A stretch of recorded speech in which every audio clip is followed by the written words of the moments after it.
السلام عليكم ورحمة الله وبركاته. إن الحمد لله نحمده ونستعينه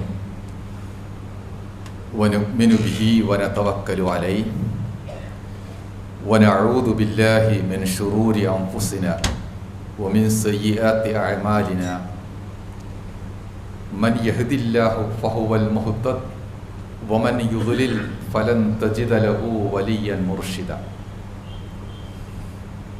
أشهد أن لا إله إلا الله وحده لا شريك له وأشهد أن محمدا عبده ورسوله. اللهم صل على محمد وعلى آل محمد كما صليت على إبراهيم وعلى آل إبراهيم وبارك على محمد وعلى آل محمد كما باركت على إبراهيم وعلى آل إبراهيم إنك حميد مجيد. يا أيها الذين آمنوا اتقوا الله حق تقاته ولا تموتن إلا وأنتم مسلمون. أعوذ بالله من الشيطان الرجيم. بسم الله الرحمن الرحيم.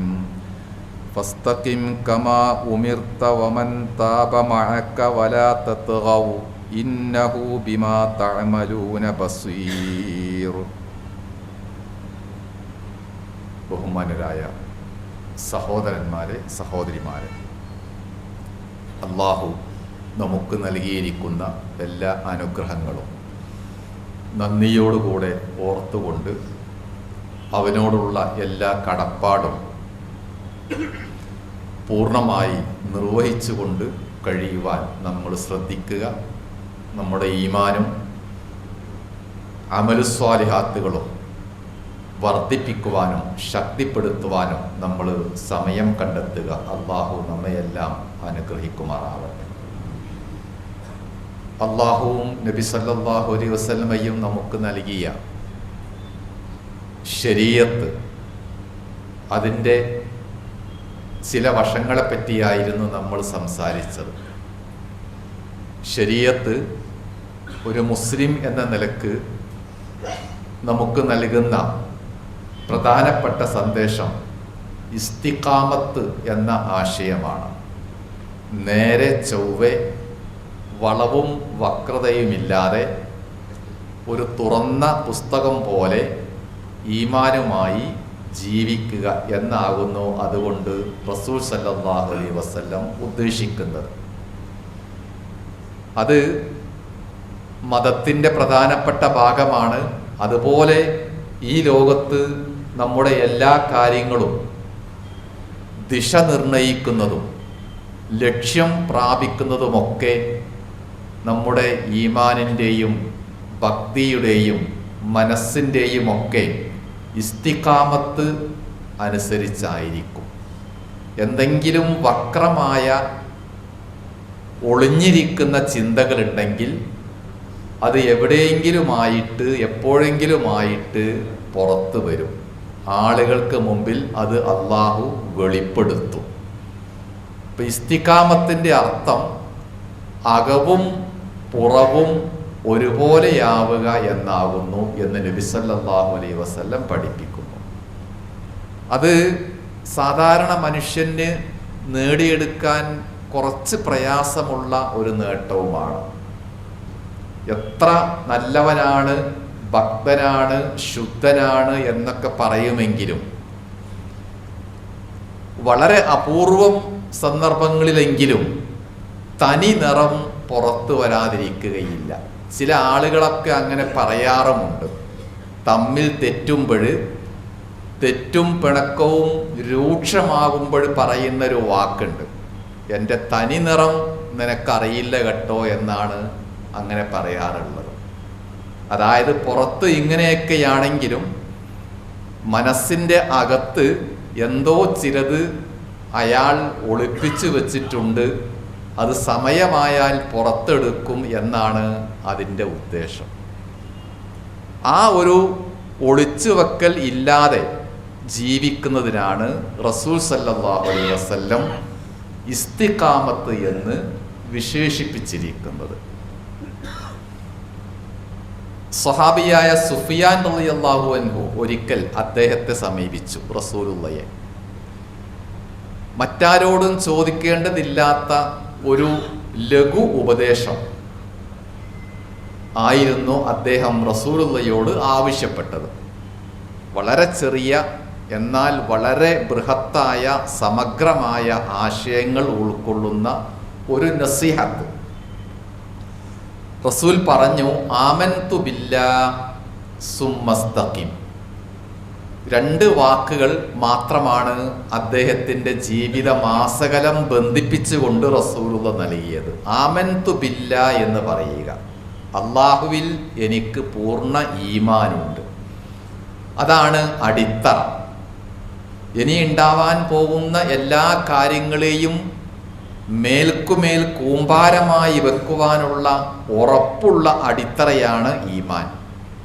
അത് ആദ്യം ശരിയാക്കണം. രണ്ടാമത് റസൂലുള്ളാഹി നിർദ്ദേശിക്കുന്നത് ഇസ്തിഖാമത്തോടു കൂടെ ജീവിക്കുക. ആമൻതു ബില്ലാഹ് എന്നത് എവിടുന്നാണ് വരുന്നത്? മനുഷ്യൻ്റെ ശരീരത്തിൻ്റെ പുറത്തു നിന്നല്ല, അകത്ത് നിന്നാണ്. മനുഷ്യൻ്റെ മനസ്സിൻ്റെ ഉള്ളിൽ നിന്നാണ് ആമൻതു എന്ന ആ വാക്ക് വരുന്നത്. അതാണ് ശരിയായ ഈമാൻ. രണ്ടാമത് പറഞ്ഞ ഇസ്തിഖാമത്തോ, അത് പുറത്ത് കാണേണ്ടതാണ്. ഈമാൻ അകത്ത് നിന്ന് വരുമ്പോൾ അതിൻ്റെ പ്രകടനങ്ങളും പ്രതിഫലനവുമാണ് ആളുകൾ കാണുന്ന ഇസ്തിഖാമത്ത്. നമ്മളുടെ ആരാധനകൾ കാണുമ്പോൾ, സംസാരങ്ങൾ കേൾക്കുമ്പോൾ, നമ്മളുടെ സമീപനങ്ങൾ ശ്രദ്ധിക്കുമ്പോൾ, അങ്ങനെ നമ്മളെ ഒരാൾ അളക്കുകയാണെങ്കിൽ അവിടെയാണ് നമ്മളുടെ ഇസ്തിഖാമത്ത് ഒളിച്ചു വെക്കലില്ലാതെ, വളവും വക്രതയുമില്ലാതെ നമ്മൾ സമൂഹത്തിൽ രംഗത്ത് വരുന്ന അവസ്ഥ. അപ്പോൾ അകവും പുറവും ഒരുപോലെ വൃത്തിയാവുക എന്ന ആശയം നമ്മൾ സ്വീകരിച്ചത് റസൂലുള്ളാഹിയുടെ ഈ ഹദീസിൽ നിന്നാണ്.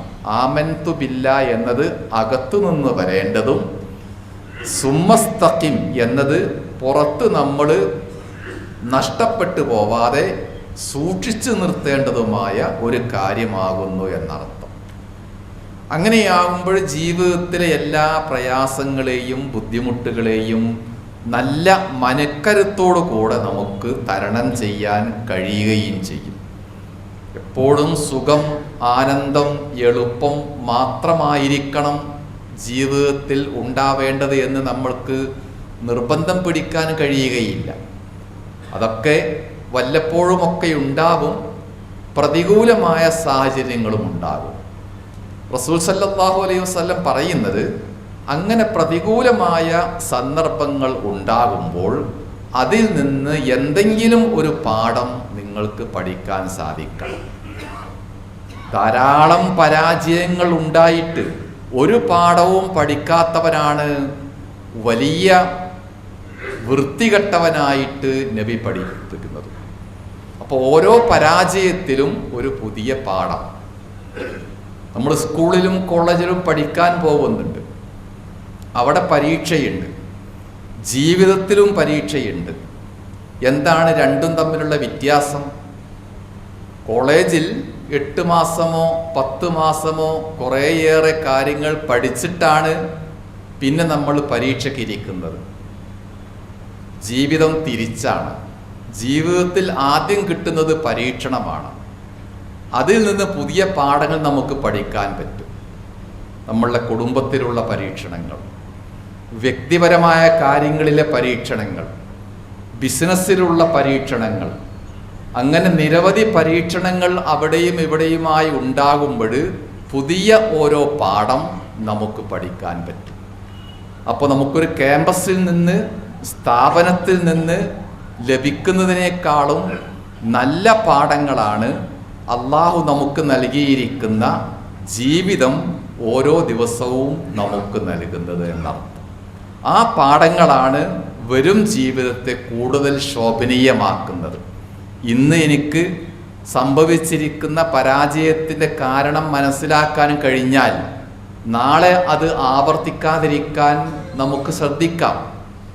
അങ്ങനെ തെറ്റുകളും അബദ്ധങ്ങളും എങ്ങനെയെല്ലാം ഒഴിവാക്കിയെടുക്കാം എന്നതിലേക്കുള്ള ഒരു പാഠമാണ് യഥാർത്ഥത്തിൽ ഈമാനും ഇസ്തിഖാമത്തും നമുക്ക് നൽകുന്നത് എന്നാണ് നബി സല്ലല്ലാഹു അലൈഹി വസല്ലം പറയുന്നത്. ഖുർആൻ പറയുന്നു, വസ്തഖിം കമാ ഉമിർത വമൻ താബ മഅക വലാ തത്ഗൗ ഫീഹി ഇന്നഹു ബിമാ തഅമലൂന ബസീർ. നിന്നോട് എങ്ങനെയാണോ കൽപ്പിച്ചിരിക്കുന്നത് ആ രൂപത്തിൽ നീ ഇസ്തിഖാമത്തോടുകൂടെ നേരെ ചൊവ്വ ജീവിക്കുക, നിന്റെ കൂടെയുള്ളവരെയും അത് ശീലിപ്പിക്കുക. പ്രധാനപ്പെട്ട കാര്യം വലാത്തത്ഗൗ, അമിതമാവാൻ പാടില്ല, അതിക്രമം നടത്തുവാൻ പാടില്ല. ഇസ്ലാം എപ്പോഴും എല്ലാ കാര്യങ്ങൾക്കും ഒരു മിഡിൽ മധ്യരൂപമാണ് സ്വീകരിക്കുന്നത്. ഭക്തിയാണെങ്കിലും ഈമാനാണെങ്കിലും ആരാധനയാണെങ്കിലും ഭക്ഷണമാണെങ്കിലും വസ്ത്രം തുടങ്ങി എല്ലാ കാര്യങ്ങളിലും രണ്ട് എക്സ്ട്രീം അറ്റങ്ങളിലേക്ക് പോവാതെ മധ്യത്തിൽ നിന്നുകൊണ്ട് ജീവിക്കുന്ന ഒരു ശൈലിയാണ് ഇസ്ലാം സ്വീകരിച്ചത്. അങ്ങനെ മധ്യത്തിൽ നിന്നുകൊണ്ട് ജീവിക്കുമ്പോൾ ഒരു തീവ്രത ഉണ്ടാവുകയില്ല. സാമ്പത്തിക രംഗത്താണെങ്കിൽ പിശുക്കനാവുകയില്ല. എല്ലാം വാരി വലിച്ച് ചെലവഴിച്ച് പാപ്പരായി പോവുകയുമില്ല. ചിന്തകളിലും പഠനങ്ങളിലും ഒക്കെ അങ്ങനെ തന്നെയാണ്. അപ്പോൾ വലാ തത്ഗൗ ഫീഹി, അമിതമാവാൻ പാടില്ല എന്നത് നമ്മുടെ ഈമാനിൻ്റെ ഇസ്തിഖാമത്തിൻ്റെ പ്രധാനപ്പെട്ട ഒരു ഭാഗമാണ്. ഭക്ഷണം ആവശ്യമാണ്, അമിതമായാൽ അപകടമായിരിക്കും. അതുപോലെ തന്നെ സമ്പത്ത് ആവശ്യമാണ്, അതും അമിതമായാലോ മനുഷ്യനെ അപകടത്തിലേക്ക് നയിക്കും. അള്ളാഹു നൽകിയിരിക്കുന്ന എല്ലാ കാര്യങ്ങളും ആവശ്യം, അനാവശ്യം എന്ന രണ്ട് ഘട്ടങ്ങളുണ്ട്. അവ അന്വേഷിച്ച് തിരിച്ചറിഞ്ഞ് സൂക്ഷ്മതയുടെ ഭാഗത്ത് നിൽക്കലാണ് ഈ പറഞ്ഞ ഇസ്തിഖാമത്തിൻ്റെ പ്രധാനപ്പെട്ട ഒരു ഭാഗം. ഒരു മനുഷ്യന് നല്ല ഈമാനുണ്ട് എന്ന് വെക്കുക, ഇസ്തിഖാമത്തുമുണ്ട്, അയാൾക്ക് അള്ളാഹു നല്ല സമ്പത്തും കൊടുത്തു എന്ന് വെക്കുക. രണ്ടും കൂടി സംയോജിപ്പിച്ചാൽ എങ്ങനെയായിരിക്കും അയാൾ വളരുന്നത്? സൂക്ഷ്മമായി ചെലവഴിച്ച് അനാവശ്യമായി ഒന്നും ചെലവഴിക്കാതെ വളരെ ഭദ്രമായി തൻ്റെ സമ്പത്തിനെ അഭിവൃദ്ധിപ്പെടുത്താൻ അദ്ദേഹം ശ്രമിക്കും. കാരണം സമ്പത്തിനെ നിയന്ത്രിക്കുന്നത് വെറും കറൻസിയല്ല, നോട്ടല്ല, പിന്നെയോ ഈമാനാണ്. മറ്റൊരു ഉദാഹരണം, ഒരാൾക്ക് ഈമാനില്ല, ഈ പറഞ്ഞ ഇസ്തിഖാമത്തും ഇല്ല, ധാരാളം പണം കയ്യിലുണ്ട്, അയാൾ എങ്ങനെയായിരിക്കും ചലിക്കുക? ഈ പറഞ്ഞ പോലെ എല്ലാ പണവും സമ്പത്തും അടിച്ച് പൊളിച്ച് നശിപ്പിച്ച് ജീവിക്കും. അപ്പോൾ എന്താകുന്നു പണത്തെ അല്ലെങ്കിൽ സമ്പത്തിനെ കൂടുതൽ രചനാത്മകമാക്കുന്നത്? ബുദ്ധിശക്തിയല്ല, സാമർഥ്യമല്ല, നമുക്ക് ലഭിക്കുന്ന ഇൻവെസ്റ്റ്മെൻ്റ് രംഗങ്ങളല്ല, കമ്പോളമല്ല, ഒന്നുമല്ല. നമ്മുടെ കയ്യിലുള്ള പണത്തെ കൂടുതൽ രചനാത്മകമാക്കുന്നത് അതിനെ എങ്ങനെ സമീപിക്കുന്നു എന്നതാണ്. അവിടെയാണ് ഈ പറഞ്ഞ ഈമാനിൻ്റെയും ഇസ്തിഖാമത്തിൻ്റെയും പ്രാധാന്യം റസൂൽ സല്ലല്ലാഹു അലൈഹി വസല്ലം പറയുന്നത്. അതുകൊണ്ടാണ് വലാ തത്ഗൗ, അമിതമാവാൻ പാടില്ല, മധ്യത്തിൽ നിൽക്കണം എന്ന് പറഞ്ഞത്. കദാലിക ജഅൽനാകും ഉമ്മത്തൻ വസത്തൻ എന്നൊരായത്ത് പലപ്പോഴും നമുക്ക് പരിചയമുണ്ടായിരിക്കും. നിങ്ങളെ മധ്യ നിലയിൽ വർത്തിക്കുന്ന സമൂഹമായിട്ടാണ് അള്ളാഹു നിശ്ചയിച്ചിരിക്കുന്നത് എന്നത്. ആ ആയത്തിന് തന്നെയും ഒരു പ്രത്യേകതയുണ്ട്. സൂറത്തുൽ ബഖറയിലെ ആയത്താണ് അത്. ആ അധ്യായത്തിൽ നമുക്ക് പരിചയമുള്ള പോലെ 286 ആയത്തുണ്ട്. അതിൻ്റെ മധ്യത്തിലാണ് ഈ കാര്യം അള്ളാഹു പറയും. 143 ആയത്തിലാണ് ജഅൽനാക്കും ഉമ്മത്തൻ വസത്തൻ എന്ന് പറയുന്നത്. അപ്പോൾ നമ്മളുടെ മൊത്തത്തിലുള്ള ഐഡൻറ്റിറ്റി മധ്യ സമീപനം എന്നത് ഖുർആൻ നിക്ഷേപിച്ചിരിക്കുന്നത് തന്നെയും ഒരു വലിയ അധ്യായത്തിൻ്റെ വളരെ കൃത്യമായ മധ്യഭാഗത്താണ്. അത് ഖുർആൻ്റെ ഒരു മുഅ്ജിസത്ത് കൂടിയായിട്ടാണ് പണ്ഡിതന്മാരും ഖുർആൻ വ്യാഖ്യാതാക്കളൊക്കെ പഠിച്ചിരിക്കുന്നത്. അപ്പോൾ ഏതായിരുന്നാലും ഈമാൻ പൂർണ്ണമാകുവാൻ അതിൻ്റെ പ്രധാനപ്പെട്ട ഒരു ക്വാളിറ്റിയായിട്ട് റസൂൽ സല്ലല്ലാഹു അലൈഹി വസല്ലം പറയുന്നത് ഇസ്തിഖാമത്ത് ഉണ്ടായിരിക്കുക എന്നതാണ്. അത് രണ്ടും കൂടി ചേരുമ്പോൾ നമുക്ക് ഒരു സന്ദർഭവും പാഴായി പോവില്ല. അനുകൂലമാണെങ്കിലും പ്രതികൂലമാണെങ്കിലും നേട്ടമാണെങ്കിലും കോട്ടമാണെങ്കിലും എല്ലാ സന്ദർഭങ്ങളെയും നമുക്ക് ഉപയോഗപ്പെടുത്താൻ മാത്രമുള്ള ഒരു പക്വത മനസ്സിനും ചിന്തക്കും അള്ളാഹു നൽകും. ഈ പറഞ്ഞ പോലെ പ്രതികൂലമായ എല്ലാ സന്ദർഭങ്ങളും നമുക്ക് പുതിയ പുതിയ പാഠങ്ങൾ സമ്മാനിക്കുകയും ചെയ്യും. ആ രൂപത്തിൽ ജീവിതത്തെ തിരിച്ചറിയാൻ നമ്മൾ ഈമാനിനെ ഉപയോഗപ്പെടുത്തുക. ഇസ്തിഖാമത്തിനെയും നമ്മൾ സ്വന്തം നിക്ഷേപമായിട്ട് നമുക്ക് പ്രയാസമുണ്ടാകുമ്പോൾ സഹായിക്കുവാനുള്ള ഒരു ആശ്രയമായിട്ട് ഇസ്തിഖാമത്തിനെയും നമ്മൾ കൂട്ടുപിടിക്കുക. അള്ളാഹു നമ്മയെല്ലാം അവൻ്റെ എല്ലാവിധ തൗഫീഖും റഹ്മത്തും നൽകി അനുഗ്രഹിക്കുമാറാവട്ടെ. അൽഹംദുലില്ലാഹി റബ്ബിൽ ആലമീൻ വൽ ആഖിബത്തു ലിൽ മുത്തഖീൻ നുസല്ലി വനുസല്ലിമു അലാ നബിയ്യിനാ മുഹമ്മദിൻ വഅലാ ആലിഹി വസഹ്ബിഹി അജ്മഈൻ. ഇത്തഖുല്ലാഹ ഇബാദല്ലാഹ്. നമ്മൾ പറഞ്ഞ ഇസ്തിഖാമത്ത്, ജീവിതം നേരെ ചൊവ്വെ വളവില്ലാതെ ഒന്നും മറച്ചു പിടിക്കാതെ മുന്നോട്ട് പോവുക എന്നതിലേക്ക് റസൂൽ സല്ലല്ലാഹു അലൈഹി വസല്ലം ചേർത്ത് പറയുന്നൊരു കാര്യം, തെറ്റുകളോടും കുറ്റങ്ങളോടും നമ്മുടെ സമീപനം മനസ്സ് എന്തായിരിക്കണം എന്ന കാര്യമാണ്.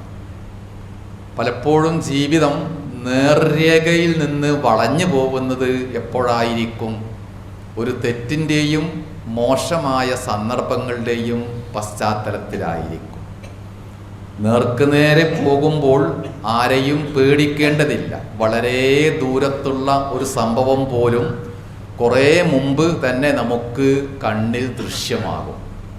അതേസമയം കൊടും വളവും തിരിവുമുള്ള ഒരു റോഡാണെങ്കിൽ ആ വളവിൻ്റെ അടുത്തെത്തുമ്പോൾ മാത്രമേ അതിനപ്പുറത്തുള്ളത് കാണാൻ സാധിക്കുകയുള്ളൂ. അതുപോലെ തന്നെയാണ് ജീവിതം എന്നാണ് റസൂൽ സല്ലല്ലാഹു അലൈഹി വസല്ലം പറയുന്നത്. വലിയ വളവുകളും പ്രതികൂലങ്ങളുമാണ് നമുക്ക് സംഭവിച്ചേക്കാവുന്ന എല്ലാ തെറ്റുകളും ഉണ്ടാക്കുന്നത് എന്നാകുന്നു അതിൻ്റെ ചുരുക്കം. ഇബ്നു മസ്ഊദ് റളിയല്ലാഹു അൻഹു ആ കാര്യം പറയുകയുണ്ടായി. അദ്ദേഹം നബിയിൽ നിന്ന് കേട്ട് പറയുന്നതിൻ്റെ ഒരു ഭാഗം അതാണ്. ഇന്നൽ മുഅ്മിന യറാ ദുനൂബഹു കഅന്നഹു തഹത ജബലി.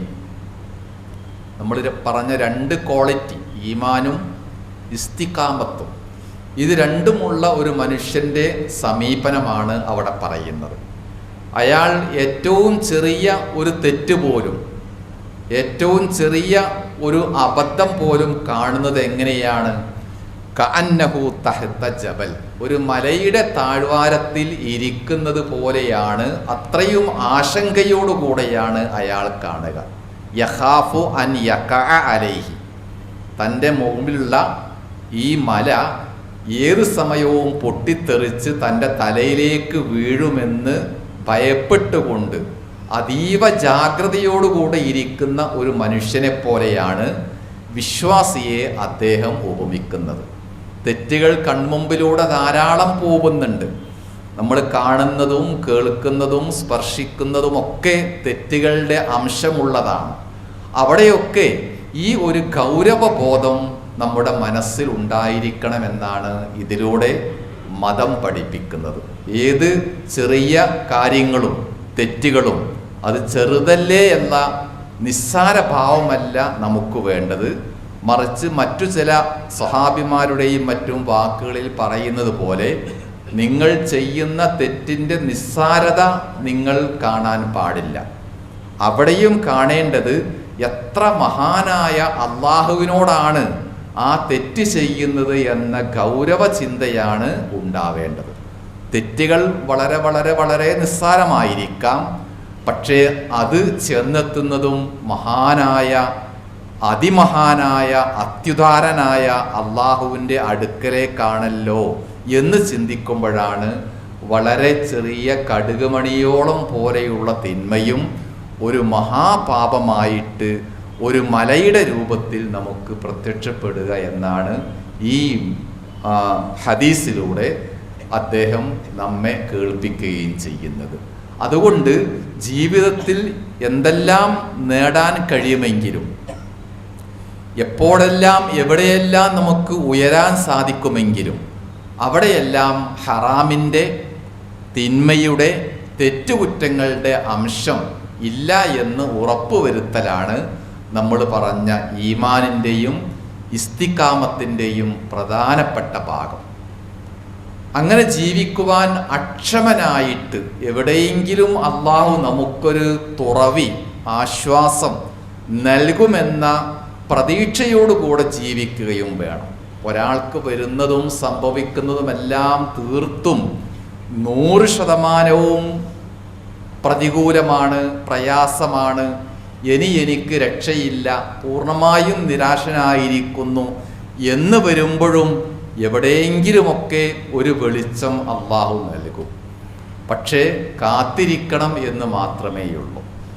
നമ്മുടെ ചുമരിലുള്ള ഒരു ഘടികാരം, ഒരു വാച്ച് തീർത്തും നടക്കുന്നില്ല, നിശ്ചലമായിരിക്കുന്നു എന്ന് വെക്കുക, ഒരു ഉപകാരവുമില്ല, എടുത്ത് വലിച്ചെറിയാം.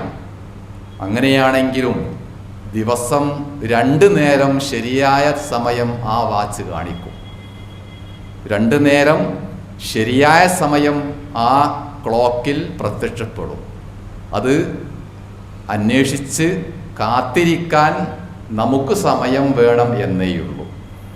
അതുപോലെ തന്നെയാണ് ജീവിതത്തിലെ എല്ലാ പ്രതികൂലങ്ങളെയും അള്ളാഹു കാണുന്നത്. തീർത്തും പ്രതികൂലങ്ങളായിരിക്കും, പക്ഷെ വല്ലപ്പോഴുമൊക്കെ ശരിയായത്, നന്മയായത്, ആശ്വാസമായത് അവൻ നമുക്ക് മുമ്പിൽ തുറന്നു വെക്കും. അത് കണ്ടെത്താനുള്ള മനസ്സ് ഉണ്ടാവണം എന്നതാണ് അർത്ഥം.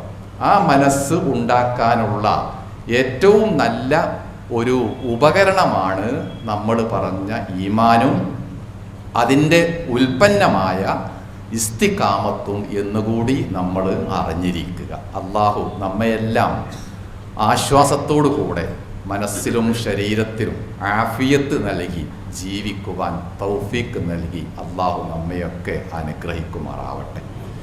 കഴിഞ്ഞു പോയ നമ്മുടെ മാതാപിതാക്കൾക്ക്, നമ്മുടെ ബന്ധുക്കൾക്കും സുഹൃത്തുക്കൾക്കുമൊക്കെ ധാരാളമായിട്ട് ആളുകൾ ഖബറുകളിൽ കിടക്കുന്നുണ്ട്. അവർക്കെല്ലാം പടച്ചവനെ നീ റഹ്മത്തും ആശ്വാസവും നൽകി നമ്മുടെ പ്രാർത്ഥന അവരിലേക്ക് എത്തിച്ചുകൊണ്ട് നീ അവരെ അനുഗ്രഹിക്കണമേ.